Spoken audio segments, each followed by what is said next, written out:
Class 11 এর সকল ছাত্রছাত্রীদেরকে জানাই স্বাগত। আজকে আমি দর্শনের গুরুত্বপূর্ণ সাজেশন তোমাদের সঙ্গে আলোচনা করব। দেখো তোমাদের সামনেই দর্শনের পরীক্ষা। আমি ইতিমধ্যে বাংলা সাজেশন এবং সংস্কৃত সাজেশন দিয়েছি।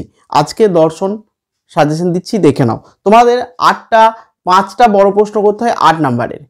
আমি যে প্রশ্নগুলো দেবো সেই প্রশ্নগুলো আসবেই, একদম গ্যারেন্টি। তাই প্রশ্নগুলো অবশ্যই তোমরা খাতাতে লিখে নেবে। দেখো 1 নাম্বার, জানা বলতে কি বোঝো? জানা ক্রিয়াপদটি কোন কোন অর্থে ব্যবহৃত হয় আলোচনা করো। ঠিক আছে, এটা আসার সম্ভাবনা চরম। বেশ, এটার সঙ্গে অথবা দিয়ে আর একটা প্রশ্ন বলছি, পূর্বত সিদ্ধ ও পরত সাধ্য বাক্য টিকা লেখো প্লাস চরমপন্থী বুদ্ধিবাদ ও নরমপন্থী বুদ্ধিবাদ টিকা লেখো। এই দুটোর মধ্যে একটা আসবেই। বেশ, এর সঙ্গে আরো অথবা দিয়েছি, দেখো দার্শনিক কান্টের বিচারবাদ অথবা জ্ঞানের উৎস সম্পর্কে ডেকার্তের বা স্পিনোজার বুদ্ধিবাদ আলোচনা করো। এই প্রশ্নগুলোর মধ্যে একটা গ্যারেন্টি, মানে 4টে প্রশ্ন দিয়েছি, 4টের মধ্যে একটা গ্যারেন্টি আসবেই, এমনকি দুটো আসতে পারে। তাই তোমরা এই প্রশ্নগুলো পরীক্ষার আগে ভালোভাবে প্রস্তুত নিয়ে নাও। ঠিক আছে, এরপরে চলে যাচ্ছি বিয়ের দাগের।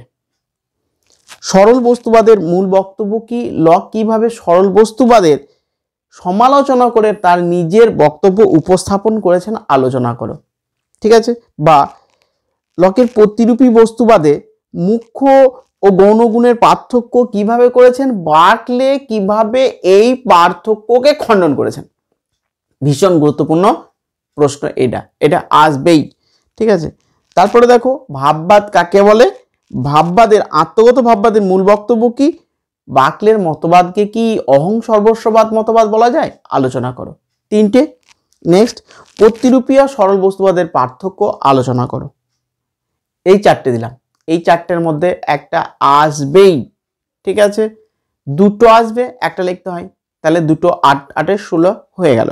নেক্সট, তো তবুও বলছি তোমাদের স্কুলে স্যাররা প্রশ্নপত্র করেন, স্কুলের স্যাররা যদি সাজেশন দিয়ে থাকেন তোমরা সেইগুলোই করো, কিন্তু দেখবে এর মধ্যে সাজেশন আছেই স্যারদের প্রশ্নপত্রে, এবং এইগুলো স্যাররা দেবেনই। প্রত্যেকটা পশ্চিমবঙ্গের প্রত্যেকটা স্কুলের স্যারই এই সাজেশন দেবেন।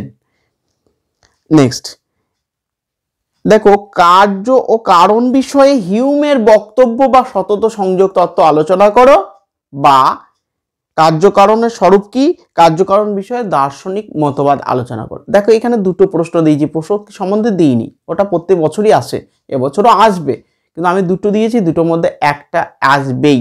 ঠিক আছে, এই দুটো ভালো করে রাখবে। নেক্সট, এবার চলে যাচ্ছি ডি এর দাগের 3 নম্বর প্রশ্নতে। তাহলে 3টে 8 কিন্তু হয়ে গিয়েছে আমাদের, 3 8 24। নেক্সট, ব্যাপ্তি কাকে বলে?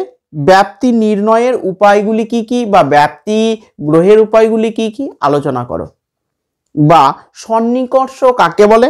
ন্যায় দর্শন স্বীকৃত বিভিন্ন প্রকার লৌকিক সন্নিকর্ষ সম্পর্কে আলোচনা করো।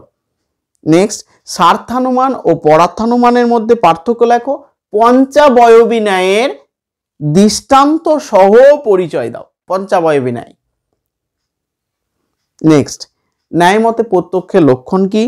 লৌকিক সন্নিকর্ষ আর অলৌকিক সন্নিকর্ষের পার্থক্য লেখো। দেখো এখানেও 4টে দিয়েছি, এই 4টের মধ্যেই গ্যারেন্টি একটা আসবেই, বারবার বলছি আসবেই। সুতরাং এই প্রশ্নগুলো অবশ্যই তোমরা করে নেবে। এবার লাস্টের প্রশ্নতে দেখো, কর্মযোগ বলতে কি বোঝো? কর্মযোগ সম্পর্কিত বিবেকানন্দের দার্শনিক ভাবনা ব্যাখ্যা করো। এই একটা যদি করো ভালো করে, এটাই আসবে। বা সকাম ও নিষ্কাম কর্মের প্রভেদ ব্যাখ্যা করো। বিবেকানন্দ কিভাবে নিষ্কাম কর্মের স্বরূপ নির্দেশ করেছেন। অথবা দিয়ে দিয়েছি মানবতাবাদ কি? রবীন্দ্রনাথের দৃষ্টিতে মানবতাবাদের তাৎপর্য ব্যাখ্যা করো। দেখো মাত্র এই কটা প্রশ্ন দিয়েছি, এর মধ্যেই তোমাদের 40 নাম্বার একদম সম্পূর্ণরূপে কমন পড়ে যাবে।